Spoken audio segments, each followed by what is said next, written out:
दुईटा माछ को 2000 टଙ୍କା कौन बाप रे एते रेट दुईटा माछ को 2000 उठाऊँ आउ रखीदे आउ नाचुची ता सांगरे कि एक्शन कि नाच मो पुअर देखो कि नाच माछ देखी खुशी पूरा खुशी। नमस्कार ओडिशा ओं नमः शिवाय मुंबई रु मु पिंटू आपण मानक स्वागत जनाऊँगी मोर YouTube channel for you entertainment रे।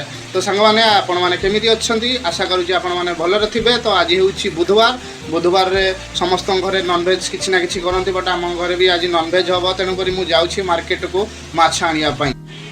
तो सांग मैंने मुझे बाहर माछ आने को पाखरे गोटे माछ मार्केट अच्छी जेहेतु तो ये सब प्रकार समुद्र माछ ही मिलता है देशी माछ मिले कि अधिका टे समुद्र माछ मिलता है। तो देखा कौन माछ पड़ी तो ये मौसी जोड़े माछ बिक्री कर इलिशी माछ ही पड़ी इलिशी माछ अलग प्रकार माछ ही पड़ी इलिशी माछ पड़ी इलिशी माछ केतटा अच्छी 4टा इलिशी 2टा बड़ 2टा छोट।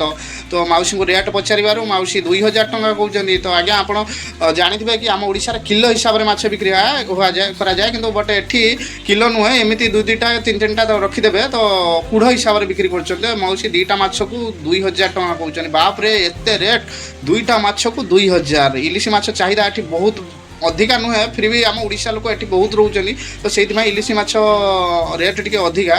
तो 2टा माछ को मौसी 2000 कहते मुझे 1800 टଙ୍କା कहूँ से 1800 टଙ୍କା मत माछ देले मु माछ ए घर को लेकिन 2टा माछ घर को लेकिन जाऊँगी। देखते सांग मैंने 2टा माछ 1800 टଙ୍କା देकी आनिली।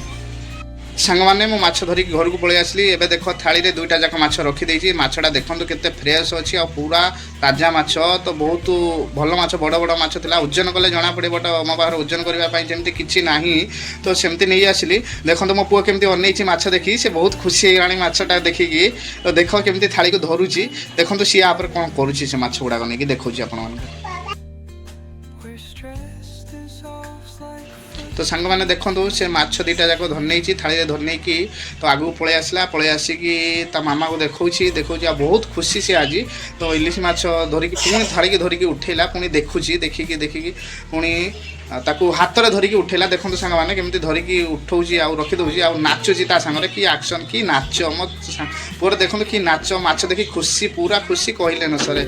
आउ माछटा देखी बहुत खुशी देखो धरुची आउ ताकू देखौची रखुची भी।